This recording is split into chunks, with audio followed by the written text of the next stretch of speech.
Again, good morning, ladies, and I appreciate your time. My name is David Bush. I am a full-time student throughout the year, but right now I'm taking summer classes. So one of the things that I did throughout the summer was I actually got involved in a volunteer program with the Division of Marine Fisheries.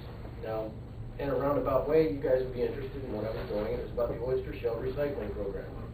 Now, while it may not be to everybody's liking sitting around eating seafood and shellfish and things of that nature, you guys deal with the fallout from some of those people who shouldn't be eating shellfish.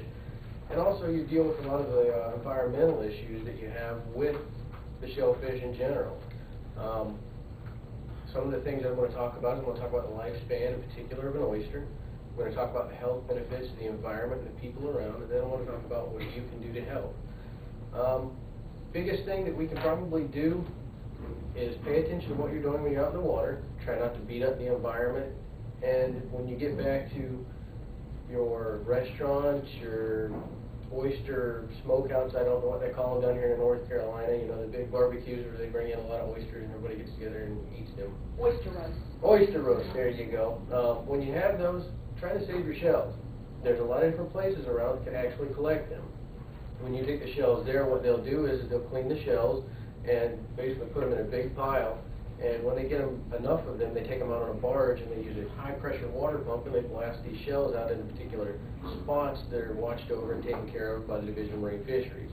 And what happens is the life cycle of the oyster takes place, you know, obviously in an egg, they're floating around, and the protein in those shells actually attracts those eggs for a spot to land on. That's why when you see oysters all over the water, they're all in one spot and growing on top of each other. Well, those proteins are sort of like a pheromone of sorts that draws these other oysters to them.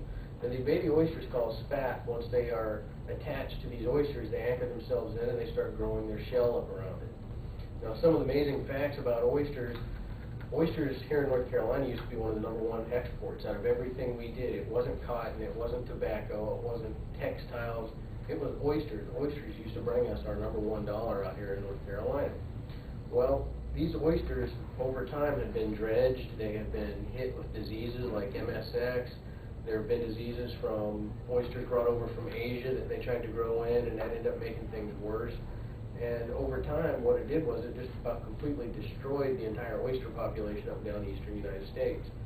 To give you one good example, the North Carolina Division of Marine Fisheries, Virginia Wildlife and Game, and also South Carolina Division of Marine Fisheries have all done studies in the Chesapeake Bay area, you know, which is basically our northern little neighbor right here next to us.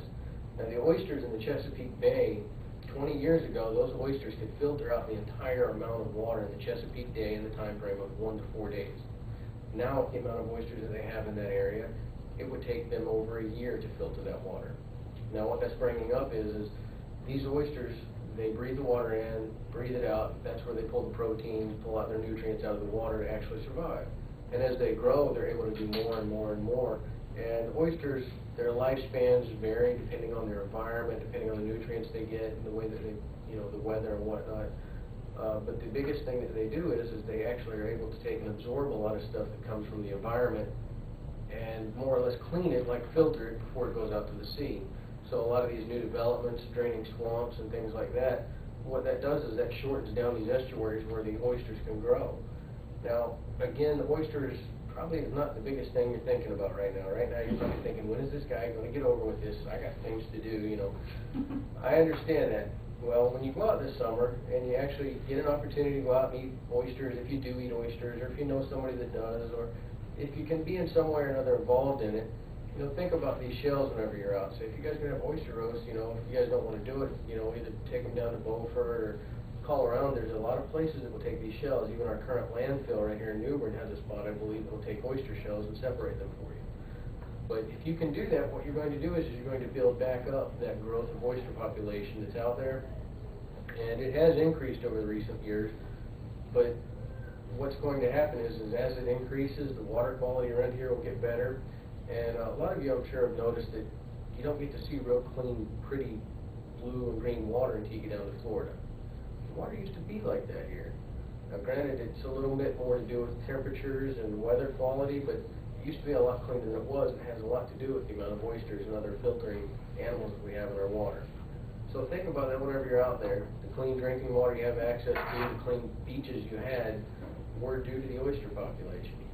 So when you all get a chance, like I say, this summer, try to make some little difference if you can. I'm sure you've all seen those little teal green oyster shell recycle program stickers all over bumpers of cars and other places throughout here. When you see them, that's basically what that has to do with. And try to do what you can to help. I appreciate your time very much. Thank you.